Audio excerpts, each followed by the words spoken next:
Guys, എല്ലാവർക്കും നമ്മൾ പുതിയൊരു വീഡിയോയിലേക്ക് സ്വാഗതം. അപ്പോൾ നമ്മളിന്ന് നെത്തോലി പീരയാണ് ചെയ്യാൻ പോകുന്നത്.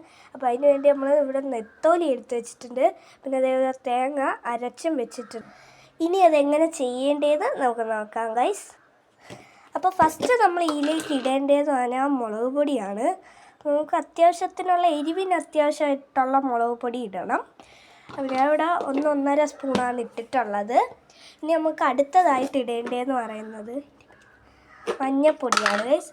ഇപ്പോൾ നമ്മളിത് കുറച്ചാണ് ഇട്ടിട്ടുള്ളത്, ഞങ്ങൾക്ക് അത്രയ്ക്ക് വേണ്ട. ഓക്കെ, അപ്പോൾ നമ്മൾ ഇത് ഇട്ടിട്ടുണ്ട് ഗൈസ്. ഇനി നമ്മൾ ഇതിലേക്ക് ഉലുവാപ്പൊടിയാണ് ഇടുന്നത്.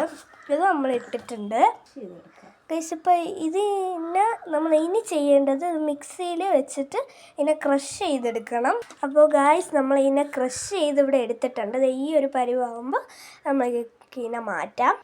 ഇനി നമ്മൾ ഇതിനെ വേറൊരു പാത്രത്തിലേക്ക് നമ്മൾ മാറ്റിയാണ് ഗൈസ്. എല്ലാം എടുത്തിട്ടുണ്ട്.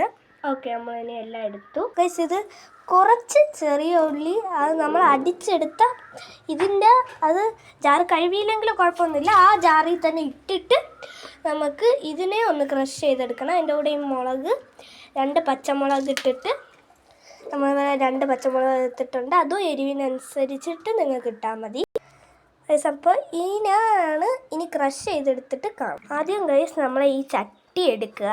എന്നിട്ട് ഇത് ഇവിടെ ക്രഷ് ചെയ്തൊക്കെ വെച്ചിട്ടുണ്ട്. എന്നിട്ട് ഈ ഇതിൽ കുറച്ചൊരു എണ്ണ ഒന്ന് ഒഴിച്ച് ഇതിലൊന്ന് തടവണം. നന്നായിട്ടൊന്ന് തടവി എടുക്കുക. അപ്പോൾ അത് നമ്മൾ അവിടെ തടവി ഗൈസ്. ഇനി നമ്മൾ ഇടേണ്ടത് ഇഞ്ചി വെളുത്തുള്ളി ചതച്ചത് ഇടണം ഗൈസ്. ഇത് നമ്മൾ ഉള്ളിയും പച്ചമുളകും ചതച്ചതാണ്. ഇഞ്ചിയും വെളുത്തുള്ളി ഇടണം, പക്ഷേ ഇത് ഇഞ്ചിയും വെളുത്തുള്ളിയും അല്ല. ഇനി നമ്മൾ കുറച്ച് ഇഞ്ചിയും വെളുത്തുള്ളി ഇടയാണ്. അതും നമ്മൾ ഇട്ടിട്ടുണ്ട്. ഇനി നമ്മൾ നേരത്തെ അരച്ച് വെച്ച ഈ തേങ്ങ ഇതിലേക്ക് ഇട്ട് കൊടുക്കുക ഗൈസ്. ഇനി അതിൻ്റെ പുറത്തൂടെ നമ്മൾ ഈ നെത്തോലി ഇട്ട് കൊടുക്കുക ഗൈസ്. ഇത് നമ്മൾ നെത്തോലിയും ഇട്ടിട്ടുണ്ട്. ഇനി ചെയ്യേണ്ടത് ഗൈസ്, ഇനി നിങ്ങൾക്ക് ആവശ്യത്തിനുള്ള ഉപ്പിടുക ഇതിലേക്ക് ഗൈസ്. ഇനി നമ്മൾ ഇതിലേക്ക് ഇടേണ്ടതെന്ന് പറഞ്ഞാൽ കുറച്ച് പുളിവെള്ളം മാത്രം മതി. ഉപ്പിട്ടു. ഇനി നമ്മൾ കുറച്ച് പുളിവെള്ളം ഇതിലേക്ക് ഒഴിക്കുന്നുണ്ട്. കുറച്ച് മതി. Okay guys. ഗൈസ്, ഇനി ഇതിലേക്ക് 1 ടീസ്പൂൺ ഓയിൽ ഒഴിച്ച് കൊടുക്കുക. വെളിച്ചെണ്ണയാണ് ഗൈസ്. ഇത് കുറച്ചൊന്ന് ഒഴിച്ച് കൊടുക്കുക.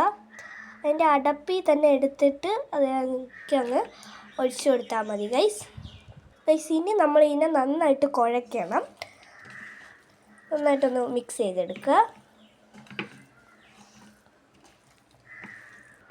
ഗൈസ്. അപ്പോൾ നമ്മൾ ഇതിനെ ഇപ്പോൾ നന്നായിട്ടൊന്ന് മിക്സ് ചെയ്തെടുത്തിട്ടുണ്ട് ഗൈസ്. ഇനി നമ്മൾ ഇതിലേക്ക് ഇടേണ്ടതെന്ന് പറഞ്ഞാൽ 1/2 കപ്പ് വെള്ളവും കൂടെ ഇതിലേക്ക് അങ്ങ് ചേർത്ത് കൊടുക്കണം ഗൈസ്.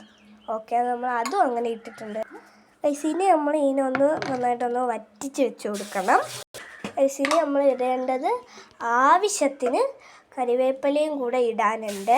അപ്പോൾ നമ്മൾ ആവശ്യത്തിന് കരിവേപ്പിലയും ഇട്ടു. ഇനി നമ്മൾ ചെയ്യേണ്ടത് ഗ്യാസ് കത്തിച്ചിട്ട് ഈ ചട്ടിയിൽ വെച്ച സാധനം എല്ലാം കൂടെ ഗ്യാസ് അടുപ്പത്തേക്ക് വെക്കുക. എന്നിട്ട് ഒരടപ്പ് വെച്ചിട്ട് അതിനെ അടച്ചും കൂടെ വെക്കണം. തീ കുറച്ച് വയ്ക്കുക. ഒരു മീഡിയം ഫ്ലെയിമിലെങ്ങാനും മതി. അപ്പോൾ ഇനി ഇത് ഇവിടെ നിന്ന് റെഡി ആവട്ടെ. ഒരു 15 മിനിറ്റ് കഴിയുമ്പോഴത്തേക്കും നമ്മളുടെ പീര വറ്റിച്ചത് റെഡിയാവും ഗൈസ്. ഇപ്പോൾ നമ്മൾ ഇങ്ങനത്തെ വീഡിയോ ഇടുന്നത് ആദ്യമായിട്ടാണ്, കുക്കിംഗ് വീഡിയോസ്. അപ്പോൾ ഇത് നമ്മൾ ഇടയ്ക്കിടയ്ക്കൊക്കെ ഇതേപോലത്തെ സാധനങ്ങളൊക്കെ നമ്മൾ ഇടുന്നതായിരിക്കും. പീര വറ്റിച്ചത്, പിന്നെ അങ്ങനെ കുറച്ച് സാധനങ്ങളൊക്കെ നമ്മൾ ഇടുകയും ചെയ്യും ഗൈസ്. ഇനി നമുക്ക് നമ്മളുടെ നെത്തോലിയെ ഒന്ന് തുറന്ന് നോക്കാം ഗൈസ്. ഓക്കെ, അത്യാവശ്യം ഒന്ന് റെഡി ആവുന്നുണ്ട്. ഇനി നമുക്കതിനെ ചെറുതായിട്ടൊന്ന് ഇളക്കി കൊടുക്കാം.